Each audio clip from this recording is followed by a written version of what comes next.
Guys, you're welcome to Opa Life Therapy. So good to be here again. And thank you for following. Thank you for subscribing. Don't forget to keep sharing and keep telling friends to come online and watch Opa Life Therapy. Yeah. Okay, so what are we discussing today? I said today is going to be question and answer sessions. As regards my last uploaded video, people please. That's why I got so many questions. I want to thank you guys for sending your question ins. And I hope I was able to give you guys a good session. Yeah, a good session. So today I'm going to be treating three questions as regard people pleaser. So someone asked me, Rema, how do I help myself since I know I'm a people pleaser and people have hurt me so much? Now, number one, first thing first, relax yourself, give yourself a calm. You have to learn to understand that humans are humans.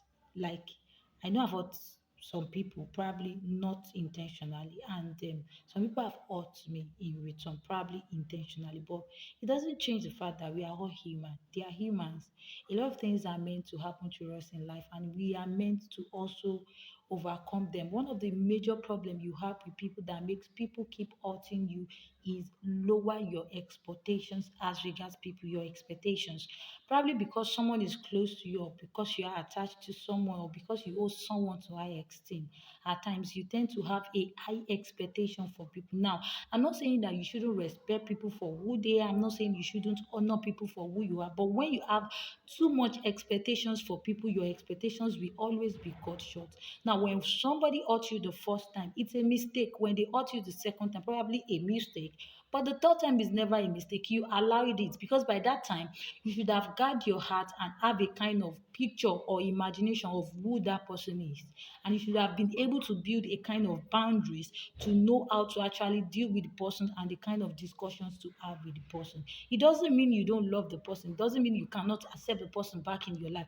It just means that one way or the other, the friendship has been able to build boundaries based on the way you guys have related with each other and on the platform you've seen each other. So one of the problem I have with people is when you tend to allow people hurting you from time to time, without actually building boundaries with them. That's one of the reasons in psychology, as a therapist, we encourage boundaries, boundaries in relationship, boundaries with people. We encourage it a lot. So if you have been hurt so many times, it's high time you first of all cut your expectations from people short. Learn to cut your expectations. Don't have too much expectations about people, and always believe that humans are humans. Even you yourself, you've offended certain people, and they've been able to forgive you. So everyone is bound to make mistakes in life. Everyone is bound to make mistakes. Mistakes are one of the stepping stones to becoming the best or the master of wherever you find yourself in life. So accept that. Number three, learn to let go. Learn to let go. When you are always holding on to issues and you're always talking about it, one of the problems is that the more you think about it, the more you talk about it, the more you keep growing in offenses or the hurt or whatever it is that people have done for you. Always learn to let go. How do you let go? One of the quickest way I let go is that I try and put those people, give them their freedom to be themselves. It's not because I hate them. Giving people space does not mean you hate them or you don't want to talk to them anymore.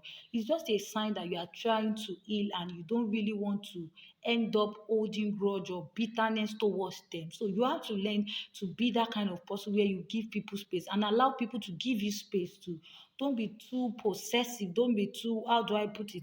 Don't be too overly about issues. Just let things slide, Even if it is your spouse that do something wrong, build a conversation probably. Sometimes there are some people that you cannot easily let go in your life and you have to learn to take them close to you. So build a conversation, confront them. Why did you do this? This that you did, I don't like it. I'm this kind of person, I'm that kind of person. One of the problems we have with a lot of conflict is that people face the people and not the problem. When you have issues with people, learn to face them and tell them, this is what you have done wrong that I really don't like. That's one of the ethics of conflict management. I'm still going to talk about conflict management in one of my videos. You guys should watch out for that. So you have to learn to talk to them and discuss with them. It will also help you. So I've mentioned probably like 4 or 5 points now. Number one, lower your expectations. Number two, learn to see people as they are. They are humans. And number three, come to the realities that you yourself you're not perfect. And number four, learn to have a conversation with people. So another question about people pleaser is, okay, I discover I'm a people pleaser. How do I help myself to stop it? Number one is know yourself. Know who you are. One of the unending search I do is I discover myself from time to time. So know yourself. Who are you? If you're asked this question now, who are you? What is going to be your reply? What are you going to tell people that this is who I am? I am this, I am that. When you know yourself, you will know how to set boundaries with people. You will know the kind of people to work with. You will know the kind of people to talk with. You will know the kind of people to submit to. Majorly at times when people don't know themselves, they just do things the right thing in the wrong way, and probably because of how much they feel, they just tend to develop a kind of negative trait towards people around them, and it's not good. When you know yourself, then you will know how to define yourself, and then you will place yourself in a way you want people to address you. Many a times we place ourselves in a way we think, not in the way we want people to address us. Yeah, if you want people to accept you that this is who you are, you have to keep reminding them that this is who you are. So, in the process of reminding them, they will eventually get used to your kind of person, and they will learn to accept you. It may be hard in the first place. They might not really understand you. You might be so misunderstood in so many ways. But with time, people will get to acknowledge that this is just who you are. When you see a spouse, a husband and a wife in a house now, at first, they tend to say it's difficult to really tend to blend to each other's temperament and personality. Why? Because they are different people from different places, background, and environment. But with time, you just you probably just hear maybe like after 4, 5, 6 years, like, oh, my wife have that kind of attitude. I'm not even surprised. Why? Because they know. Or you come, your wife. No, that's not my wife. I know her. They'll be like, why? I've been living with her. I know the things she can do. Now, probably they might not be able to say 100%, but to some extent, they can say 90% of what they've seen or what they've discovered about that person. So the third question, which I'm going to be answering, is how do I help myself to build boundaries? Yeah. Somebody said, how do I help myself to build boundaries? It's simple. You can build boundaries by trying as much as possible to define relationships. I that's one of the things that took me time to learn. I really don't quickly define relationships when they come in my life. So I'm a plain person and a transparent person by personality. But as time goes on, I get to discover that you have to learn to discern who people are in your life before you start opening up some of your package to them. You know what I mean? Yeah.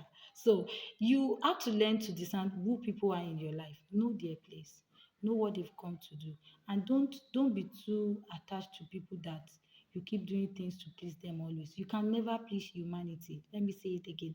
You can never please humanity. There will always be someone somewhere that doesn't like you, regardless of what you do. There will always be someone somewhere that just doesn't know what to do with you. And there will always be someone somewhere that keeps loving you, regardless of your negative traits.